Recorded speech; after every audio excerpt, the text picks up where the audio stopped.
Cuando el monitor cardíaco emitió aquel sonido agudo, plano y definitivo, Mateo creyó que su existencia entera se había desintegrado en esa misma habitación de hospital. Creyó que el dolor absoluto, el verdadero fondo del abismo humano, tenía el olor a antiséptico barato y el zumbido de los tubos fluorescentes parpadeando sobre la cama donde Isabela exhaló por última vez.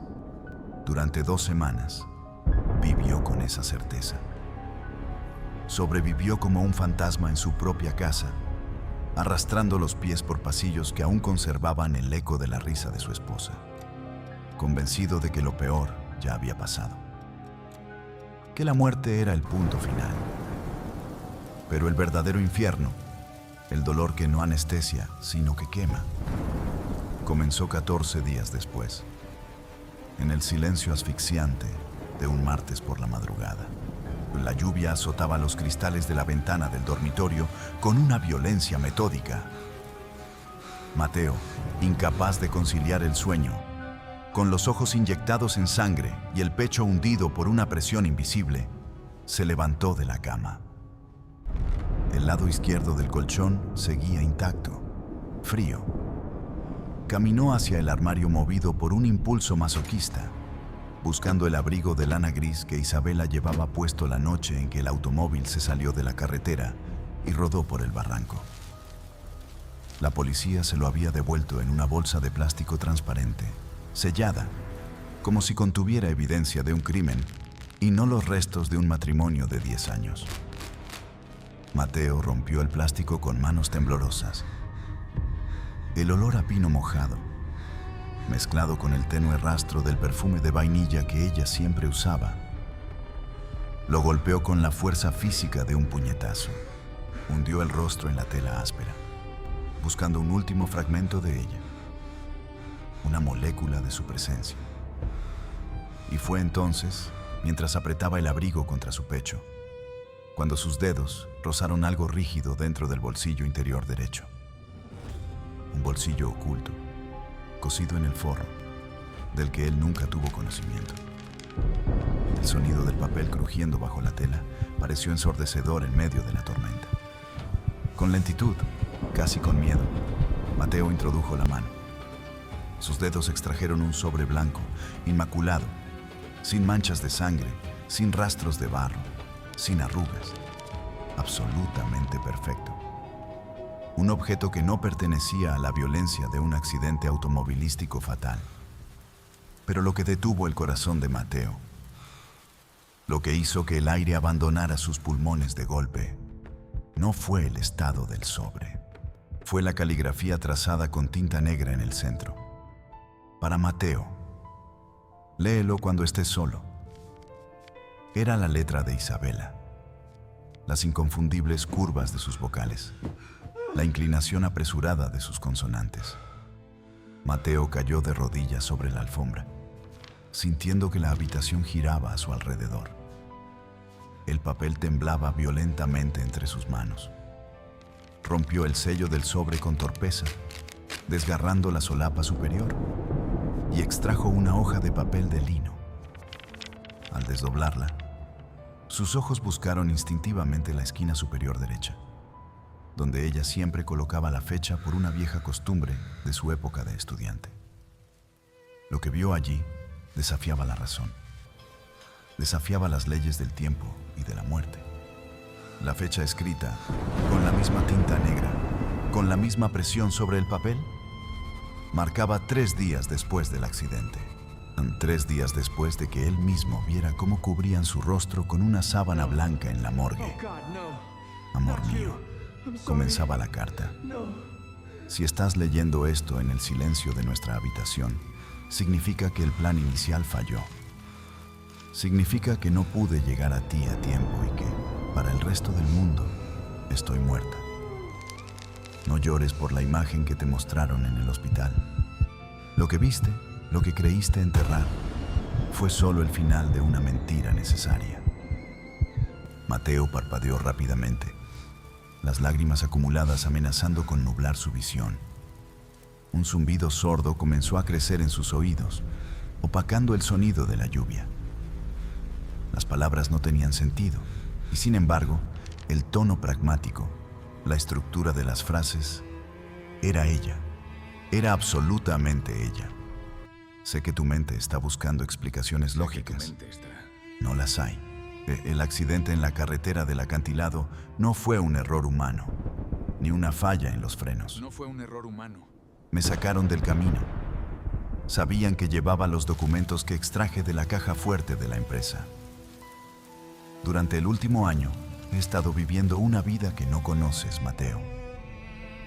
Una vida paralela para protegerte de las personas con las que tu padre se involucró antes de morir. La respiración de Mateo se volvió errática, superficial. Su padre había muerto hacía 5 años de un ataque al corazón. O eso le habían dicho.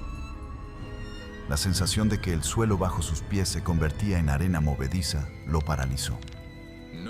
No confíes en nadie de nuestro círculo.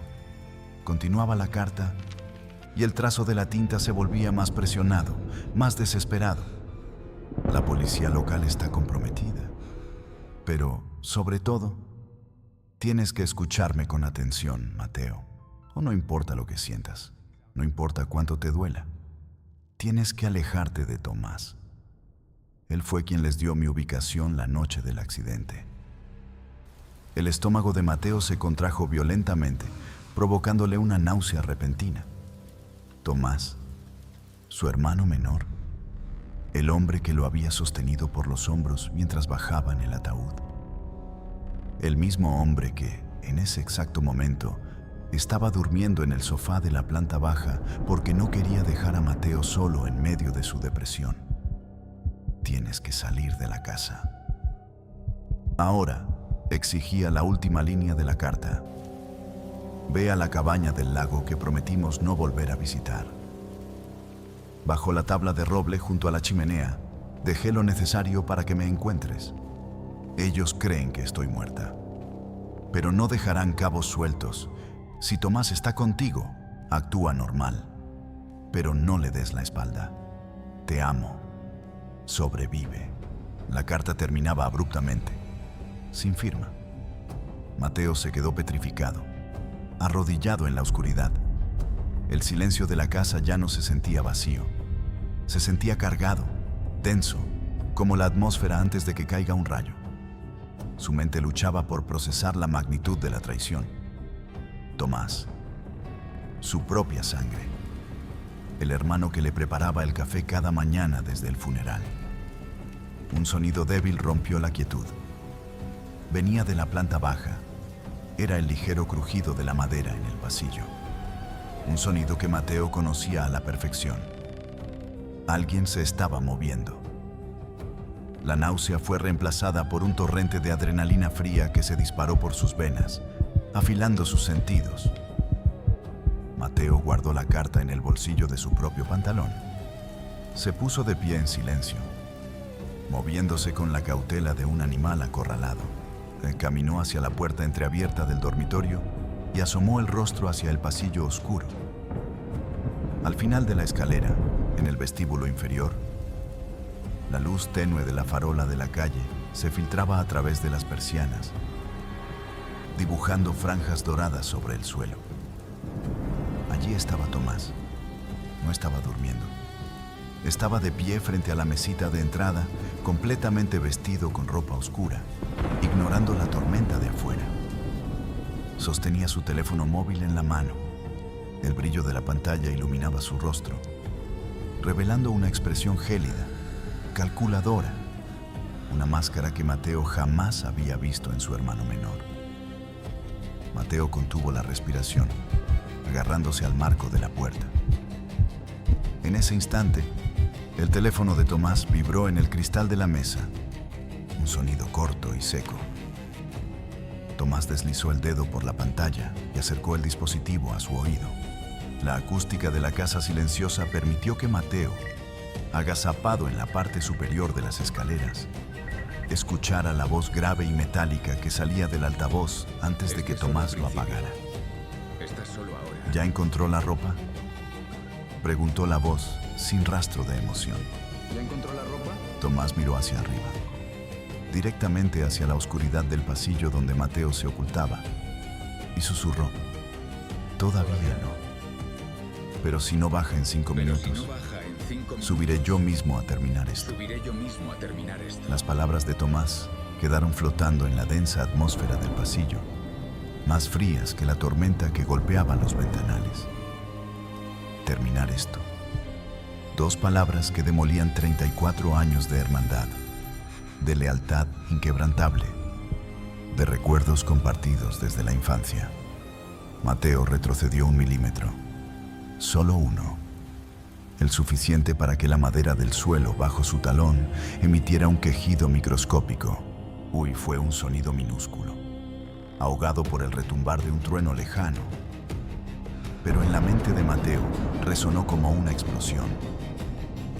Abajo, la sombra de Tomás se tensó. El hermano menor guardó el teléfono en el bolsillo de su chaqueta oscura y giró lentamente la cabeza hacia el inicio de las escaleras, como un depredador olfateando el miedo en el aire. Mateo no esperó a ver si Tomás decidía acortar su propio plazo de 5 minutos. Con una agilidad que no sabía que poseía, nacida del puro instinto de supervivencia animal, se deslizó hacia el interior del dormitorio principal y cerró la puerta sin hacer el más mínimo ruido. Giró el pestillo con una lentitud agónica, sintiendo cómo el sudor frío le perlaba la frente. El clic metálico fue casi imperceptible, pero no le proporcionaba ninguna seguridad real. Esa puerta de madera hueca no detendría a un hombre decidido a asesinarlo. Tenía que salir. La ventana del baño principal daba al tejado inclinado del garaje, desde donde podía descolgarse hasta el jardín trasero. Mateo cruzó la habitación, su mente trabajando a una velocidad vertiginosa, fragmentando el dolor para poder funcionar. No había tiempo para llorar la traición.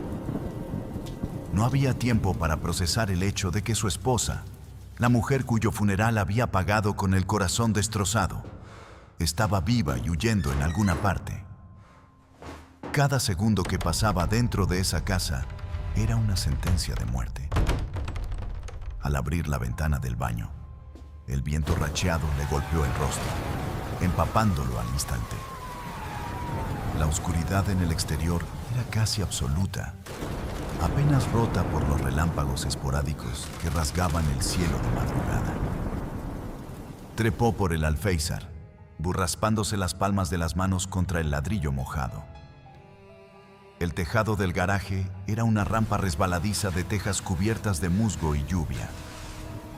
Un paso en falso significaría una caída de más de 3 metros sobre el concreto del camino de entrada. Una fractura segura, el final de su huida antes de empezar.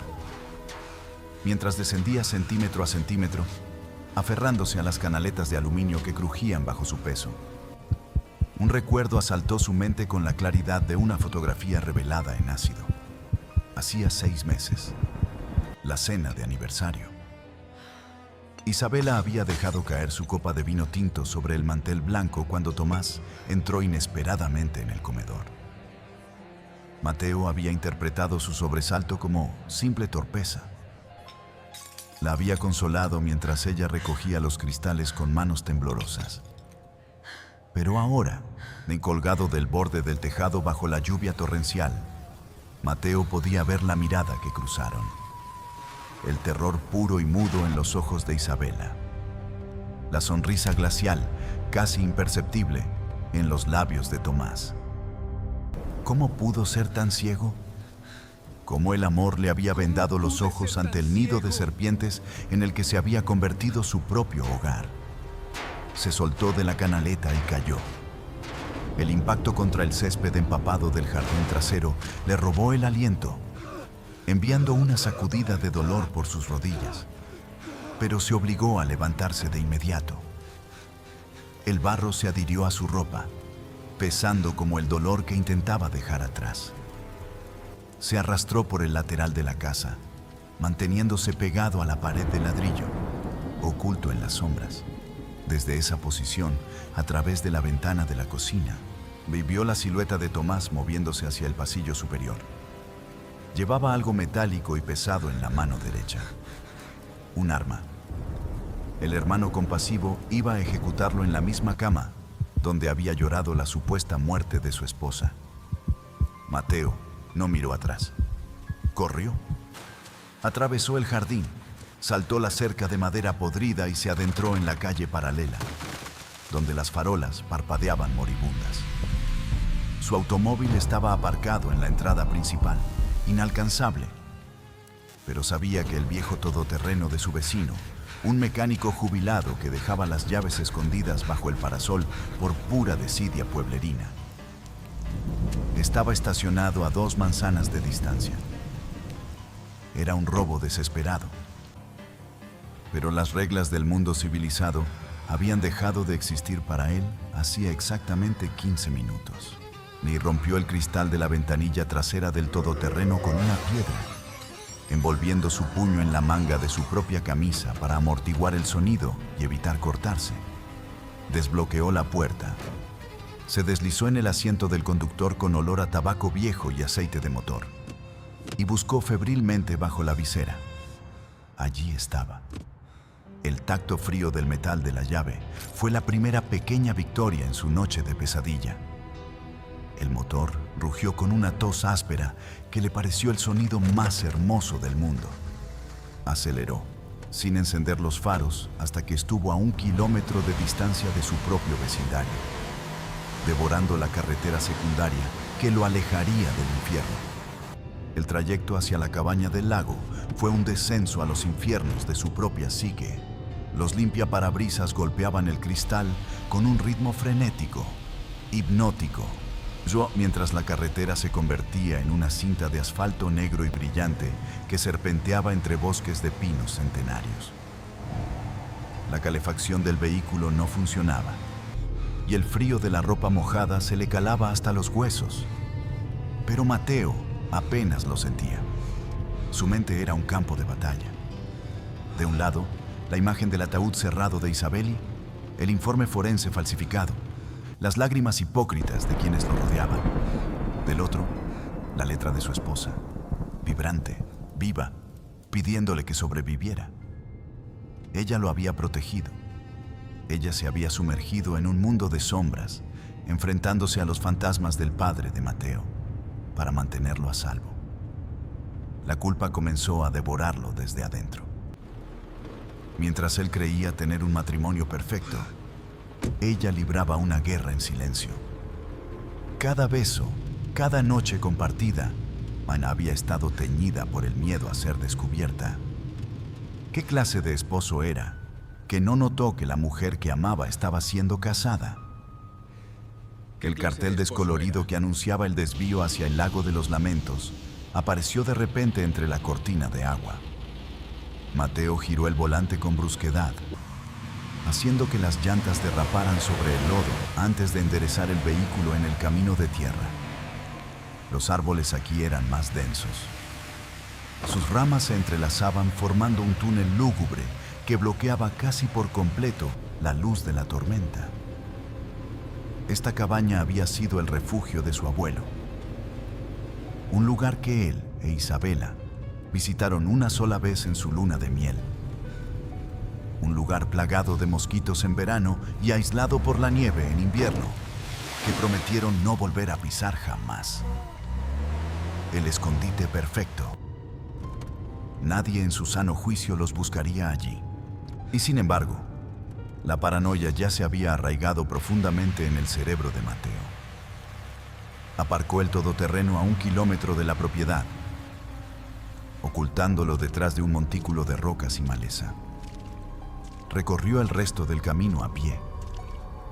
La lluvia había disminuido, transformándose en una llovizna helada y persistente que se pegaba a la piel como miles de agujas. A través de la bruma, la silueta de la cabaña de madera se alzó como el cadáver de un animal gigante, oscura, silenciosa, pudriéndose en soledad frente a las aguas negras y agitadas del lago. Se acercó con la respiración contenida, pisando solo sobre la tierra blanda para evitar el crujido de las ramas secas. La puerta principal estaba cerrada, Pero el cerrojo oxidado cedió fácilmente cuando Mateo deslizó la tarjeta de crédito por la ranura, y un truco que su abuelo le había enseñado de niño. Al empujar la madera hinchada por la humedad, el olor a cerrado, a polvo antiguo y a leña vieja lo envolvió. La oscuridad en el interior era opresiva, absoluta. Sacó un pequeño mechero del bolsillo trasero, el único objeto que llevaba consigo además de la carta, y encendió la llama vacilante. La luz anaranjada reveló los muebles cubiertos con sábanas blancas, espectros silenciosos que aguardaban su llegada. Mateo cruzó la sala principal, ignorando el crujido de las tablas bajo sus pies, y se dirigió directamente hacia la enorme chimenea de piedra en la pared norte. Bajo la tabla de roble junto a la chimenea había escrito ella. Se arrodilló, acercando la llama del mechero al suelo. Había polvo, una capa gruesa e intacta en casi toda la habitación, excepto allí. Y junto a la piedra volcánica de la base de la chimenea, había un espacio donde la madera parecía extrañamente limpia, como si hubiera sido frotada recientemente. Los dedos temblorosos de Mateo tantearon los bordes de la tabla de roble más ancha. Presionó un extremo con fuerza, y el otro lado se elevó con un chasquido sordo. Bajo la tabla, en el hueco oscuro, había una bolsa de lona negra e impermeable. Mateo dejó el mechero sobre la repisa, iluminando débilmente el suelo, y extrajo la bolsa con cuidado. Pesaba. Al abrir la cremallera, su corazón dio un vuelco. Dentro había pasaportes falsos con sus fotografías, fajos de billetes en moneda extranjera, una pistola semiautomática que él jamás sabría cómo usar, y un pequeño cuaderno de cuero rojo. Pero lo que hizo que la sangre se helara en sus venas no fue el contenido del kit de supervivencia. Fue algo mucho más sutil, algo que desafiaba toda la esperanza que lo había impulsado hasta ese lugar. Un sonido, un goteo rítmico, lento, que no provenía de la lluvia en el tejado. Venía de la parte trasera de la cabaña, del pasillo que conducía al único dormitorio. Mateo levantó la vista lentamente, la llama del mechero temblando, proyectando sombras monstruosas en las paredes. Y entonces lo vio. En el polvo del suelo, justo en el límite donde la luz del mechero apenas lograba llegar, había un rastro claro. Huellas de zapatos de hombre, grandes, embarradas, y no se dirigían hacia la salida. Se adentraban hacia la oscuridad de la casa. Mateo alargó la mano lentamente hacia el interior de la bolsa de lona, y sus dedos rodearon la empuñadura helada de la pistola. Pero el verdadero terror lo invadió cuando bajó la mirada hacia la piedra de la chimenea. Alguien había dejado algo tallado en la madera, justo encima del escondite. Algo reciente, algo escrito a punta de navaja. Llegas tarde, hermano. El aire dentro de la cabaña pareció congelarse en los pulmones de Mateo. El metal de la pistola semiautomática que acababa de extraer de la bolsa de lona era un peso alienígena, un objeto frío y mortífero que no pertenecía a sus manos de arquitecto. Manos acostumbradas a trazar líneas sobre planos impecables, a acariciar el cabello de su esposa, no a sostener un arma de fuego en la oscuridad de un bosque remoto. La llama del mechero tembló violentamente hasta que el metal caliente le quemó el pulgar, obligándolo a soltarlo. La oscuridad regresó con una ferocidad asfixiante, devorando la habitación entera. Y en esa negrura absoluta, el sonido se magnificó. Plop, plop, plop. El goteo rítmico, denso, proveniente del pasillo que conducía a la habitación trasera, marcaba los segundos como un reloj de arena macabro. La advertencia tallada en la madera junto a la chimenea. Llegas tarde, hermano.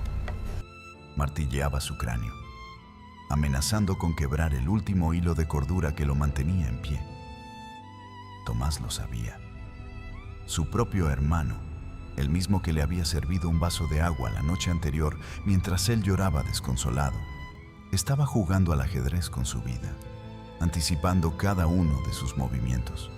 Pero si Tomás había estado allí, si había dejado ese mensaje, ¿de quién eran los pasos que habían entrado en el dormitorio y no habían vuelto a salir? ¿Y qué era ese goteo incesante? Mateo se puso de pie, empuñando el arma con ambas manos, apuntando hacia la negrura del pasillo. Ignoraba si el seguro estaba puesto.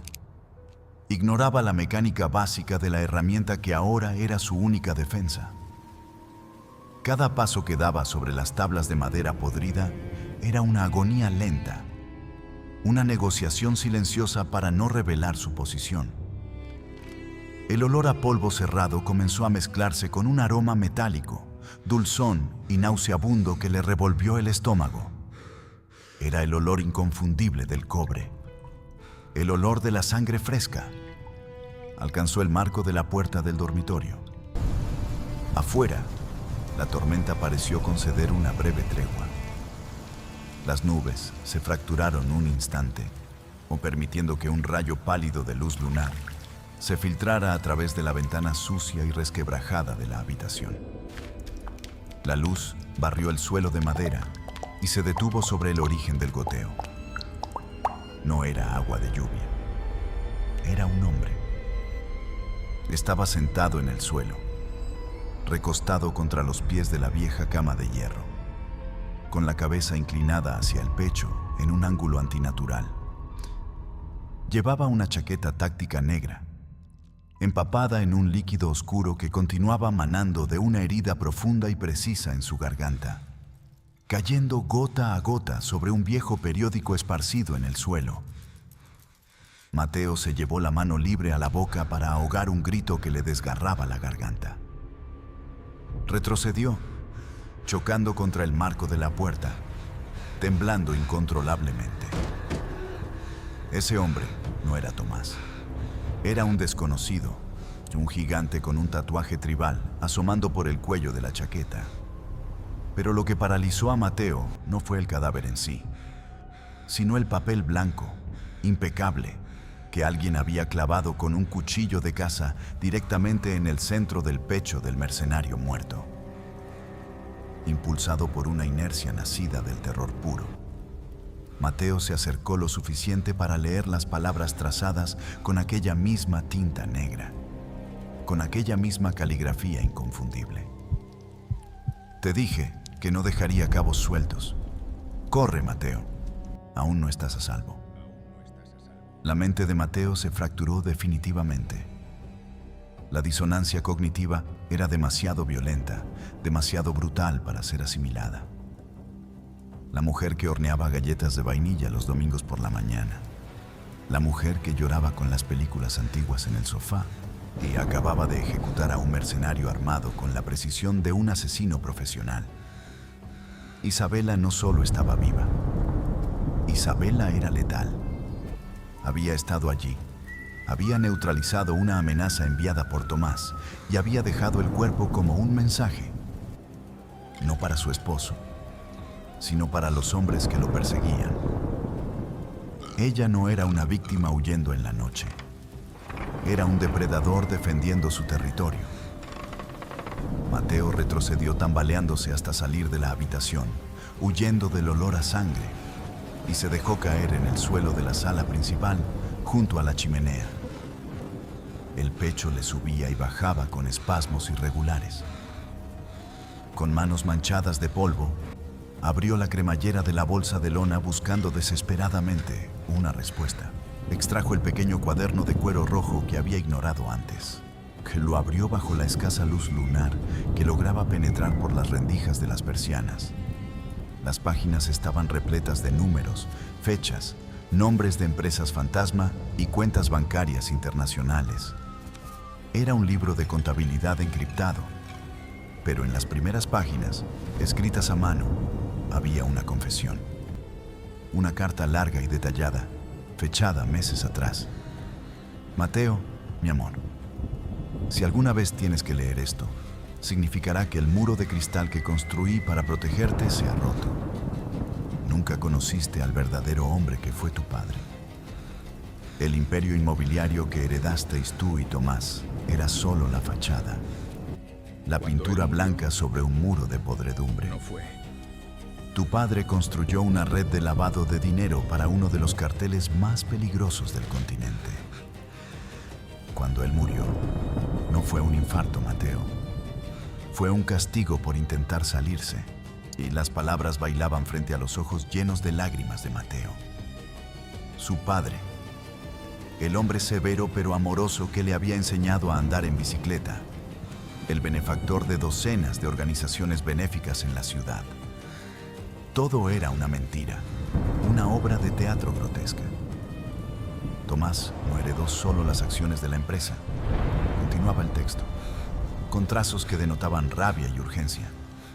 Él asumió el lugar de tu padre, con entusiasmo, con crueldad.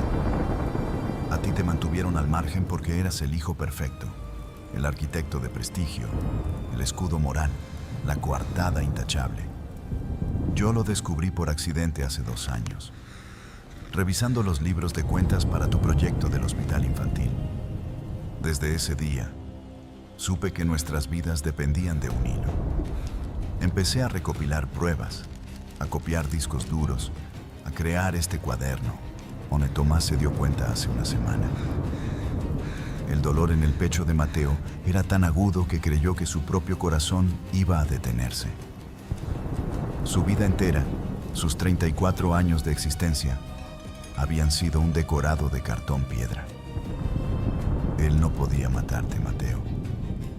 Eres demasiado público, demasiado necesario para la imagen de la empresa. Pero yo era prescindible. Una esposa que sufre un trágico accidente en una carretera resbaladiza. Un drama perfecto. Pero yo tenía contacto. Por eso planearon sacarme del camino esa noche. Pero yo tenía contactos. Personas de mi vida antes de conocerte que tú ignorabas. Me avisaron de la emboscada. Mateo pasó la página y la siguiente revelación le arrebató el aliento con la fuerza de un golpe en el estómago. No llores sobre mi tumba, Mateo. El cuerpo calcinado que las autoridades forenses identificaron usando registros dentales falsificados. No era yo. No era yo. Era la asesina a sueldo que Tomás envió a nuestra casa esa noche para drogarme antes de meter mi cuerpo en el coche. Me defendí. Ella perdió. Yo misma la coloqué en el asiento del conductor y empujé el coche por el barranco. Fue la única manera de comprar tiempo. Perdóname por hacerte llorar sobre los restos de la mujer que intentó asesinarme. Mateo dejó caer el cuaderno de cuero rojo al suelo. El silencio de la cabaña fue total durante un segundo infinito. La había matado. Isabela había asesinado a una mujer. Había manipulado la escena de un crimen y había dejado que su esposo se hundiera en la desesperación más absoluta. Todo en nombre de la supervivencia. Y el amor incondicional que sentía por ella chocó violentamente con el terror puro. Estaba casado con una sombra antes de que pudiera asimilar el peso aplastante de aquella verdad. El mundo exterior irrumpió con violencia. El rugido ronco de motores de alta cilindrada rasgó el silencio del bosque. 2 haces de luz amarilla intensa barrieron los árboles y entraron a cuchillo por las ventanas de la cabaña, proyectando rejas de sombra sobre las paredes de madera. Los neumáticos derraparon sobre la grava y el barro del exterior, deteniéndose a escasos metros de la puerta principal. Eran al menos 2 vehículos, pesados. Mateo escuchó el sonido inconfundible de puertas abriéndose y cerrándose de golpe. 4, tal vez 5 personas. El crujir de botas pesadas sobre las ramas secas del camino de entrada rodeó la cabaña en cuestión de segundos, distribuyéndose con táctica militar. Mateo se arrastró por el suelo, alejándose de la luz de los faros, arrinconándose contra la piedra fría de la chimenea. Apretó la pistola contra su pecho, sintiendo el latido desbocado de su corazón reverberar contra el metal. Unos pasos lentos y pausados subieron los 3 escalones del porche de madera. Las tablas gimieron bajo el peso del recién llegado. No hubo intento de abrir la puerta en silencio. Una bota golpeó la madera podrida cerca de la cerradura con una fuerza demoledora. La puerta se abrió de par en par, estrellándose contra la pared interior con un estruendo ensordecedor. El viento y la lluvia penetraron en la sala, trayendo consigo el olor a gasoil y a tierra mojada. En el umbral, recortado a contraluz por los faros de las camionetas, se alzó la figura de Tomás. Llevaba un abrigo largo o empapado y en su mano derecha sostenía un arma con silenciador, apuntando hacia el suelo con una calma aterradora. Detrás de él, dos hombres con linternas potentes barrieron el interior de la sala, iluminando el polvo suspendido en el aire. Pero Mateo estaba oculto en el ángulo ciego de la chimenea. Tomás dio un paso hacia el interior de la cabaña. El sonido de su voz, cuando por fin habló, carecía por completo de la calidez fraternal que Mateo había conocido toda su vida. Era una voz metálica, plana, desprovista de alma.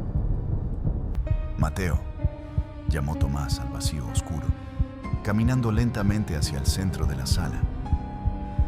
Vi el todoterreno de don Arturo a 1 kilómetro de aquí. Sabía que tu paranoia te arrastraría hasta este agujero miserable tarde o temprano.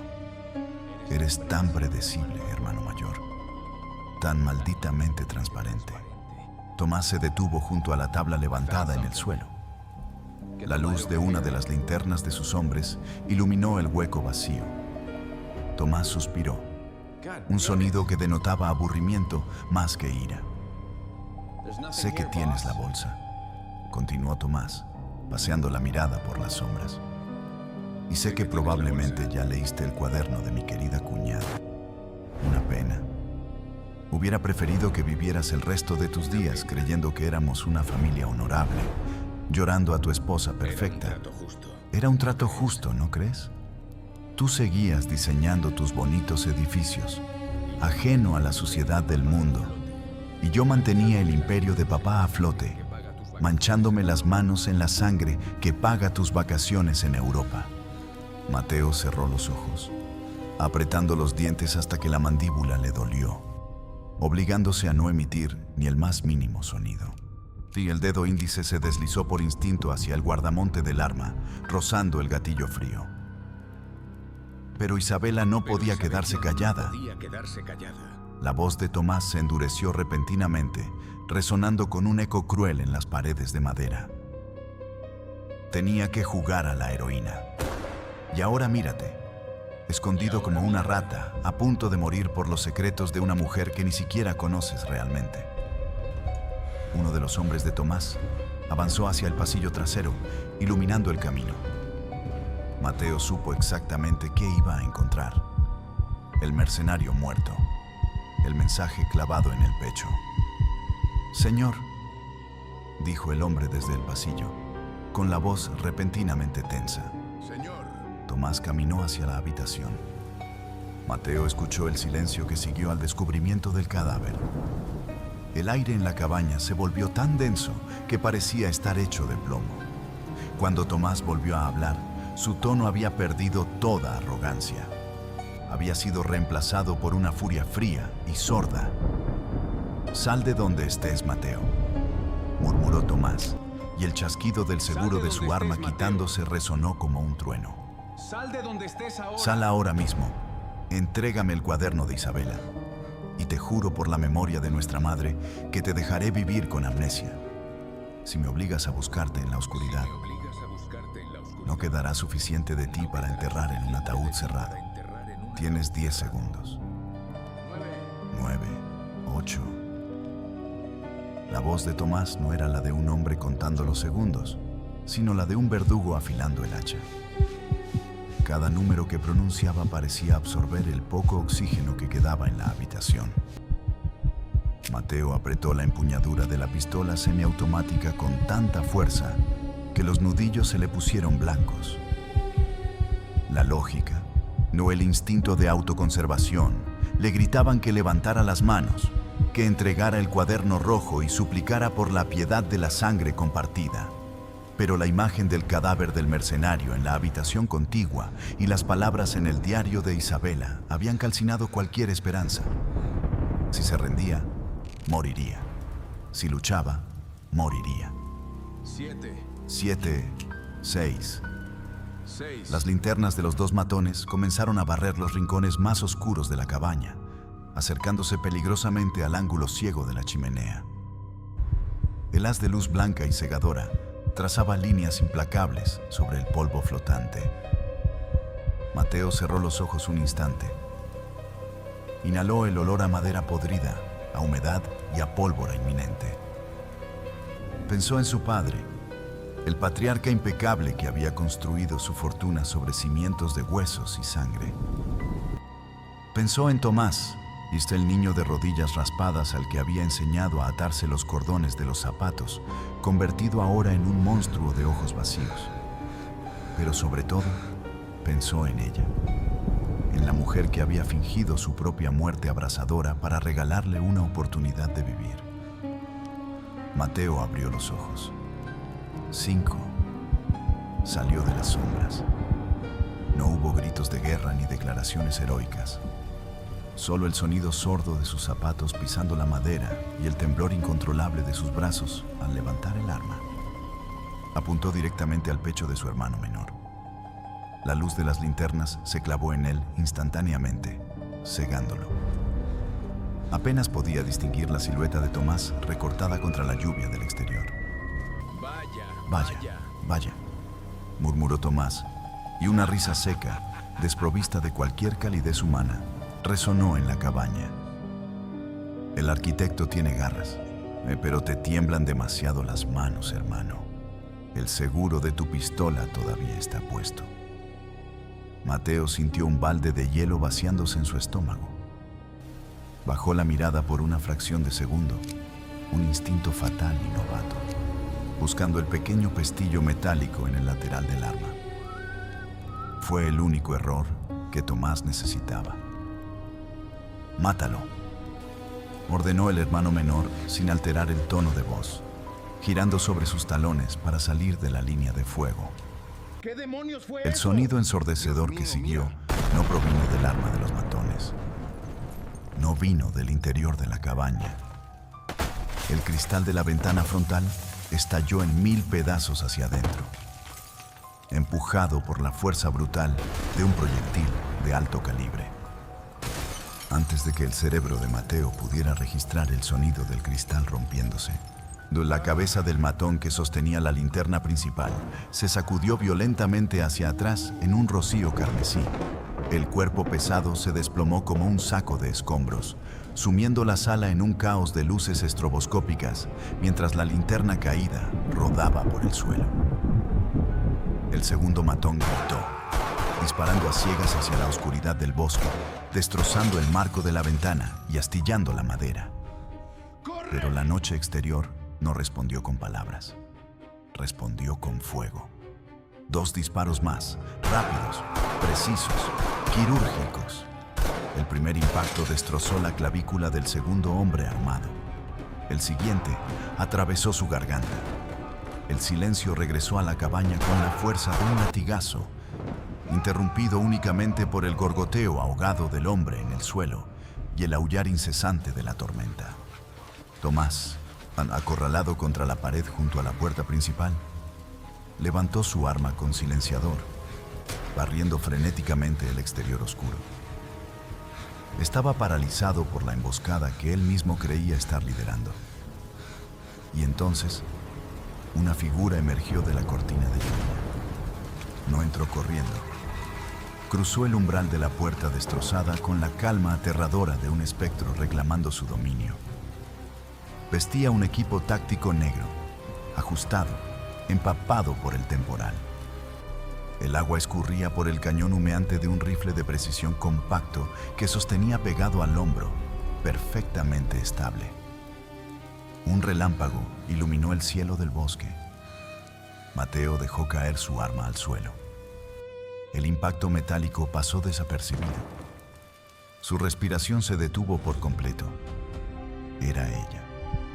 El mismo cabello oscuro, ahora pegado al rostro por el agua y el barro, los mismos labios que lo habían besado la mañana de la tragedia. Pero los ojos que lo miraban desde el otro lado de la sala, no pertenecían a la mujer con la que se había casado. Eran pozos oscuros, insondables, carentes de piedad o miedo. Eran los ojos de un soldado en medio del infierno. ¿Isabela?, susurró Mateo, y la palabra sonó como un rezo desesperado. Ella no lo miró. Su atención estaba fijada exclusivamente en Tomás, quien ahora temblaba, con la pistola apuntando débilmente hacia ella. Tú estás muerta, tartamudeó Tomás, retrocediendo hasta que su espalda chocó contra el marco de la puerta. La fachada de mafioso intocable se había desmoronado por completo. Yo vi el informe forense. Mis contactos confirmaron los registros dentales. Tus contactos son idiotas, Tomás, respondió Isabela, y su voz era un cuchillo de hielo. Y la mujer que enviaste a mi casa no fue rival. Deberías haber contratado a profesionales, no a drogadictos del cartel buscando ascender. Tomás tragó saliva, moviendo los ojos frenéticamente entre Mateo y la boca del cañón del rifle de Isabela.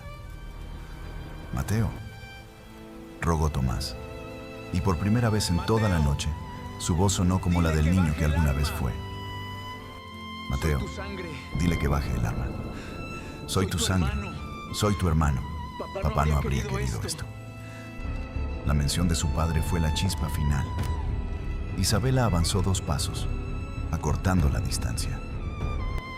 No te atrevas a hablar de familia, escupió ella, y la frialdad de su rostro se fracturó, revelando una furia volcánica. Ibas a asesinar al único hombre bueno que lleva tu apellido para proteger tu imperio de basura. Si me matas, el cartel no se detendrá, gritó Tomás, sudando frío. Los buscarán hasta debajo de las piedras. Mateo nunca estará a salvo. Isabela ladeó la cabeza lentamente, evaluando la súplica. Luego, finalmente, giró el rostro hacia Mateo. Lo miró a los ojos. En esa fracción de segundo, Mateo buscó el amor incondicional, la complicidad de las cenas a la luz de las velas, las promesas de envejecer juntos. Pero lo que encontró fue una despedida abismal. Él tiene razón, Mateo, dijo Isabela con una suavidad que rompía el corazón. Mientras él respire, y mientras el cartel sepa que yo tengo los libros de cuentas, nunca dejarás de huir. Llama a la policía, Isabela. Por favor, suplicó Mateo, sintiendo que las lágrimas calientes se mezclaban con el polvo de su rostro. Tenemos las pruebas. Podemos ir a las autoridades. No tienes que hacer esto. No te conviertas en lo que ellos son. Una sonrisa amarga, cargada de una tristeza infinita, curvó los labios de su esposa. Ya es tarde para eso, mi amor. Las autoridades trabajan para él. El mundo en el que tú vives, ese mundo de justicia y leyes, es una ilusión hermosa que intenté proteger. Pero aquí, en la oscuridad, las reglas son diferentes. Isabela volvió a mirar a Tomás. Si quieres que Mateo sobreviva, ensúciate las manos, la retó Tomás en un último intento desesperado. Una sonrisa torcida asomando en su rostro sudoroso. Mátame delante de él. Rompe su alma para siempre. Deja que vea quién eres realmente. Isabela no dudó. No hubo discursos finales ni temblores en su pulso. El disparo a quemarropa resonó en la cabaña con la fuerza de una explosión nuclear, ensordeciendo a Mateo al instante. Tomás fue arrojado hacia atrás por la fuerza del impacto en su pecho, cayendo pesadamente sobre el porche de madera bajo la lluvia torrencial. Su cuerpo convulsionó una vez y luego se quedó absolutamente inmóvil, con los ojos abiertos mirando ciegamente hacia el cielo tormentoso. Mateo cayó de rodillas. Un grito desgarrador, animal, brotó de lo más profundo de sus entrañas, pero no podía escucharlo. Sus oídos zumbaban con un pitido agudo, persistente. Se llevó las manos a la cabeza, balanceándose hacia adelante y hacia atrás en el suelo sucio, rodeado de cadáveres. La traición, la mentira, la sangre, todo lo aplastaba con un peso insoportable. Sintió unas manos frías tomando su rostro. Abrió los ojos y vio a Isabela arrodillada frente a él. Había dejado el rifle a un lado.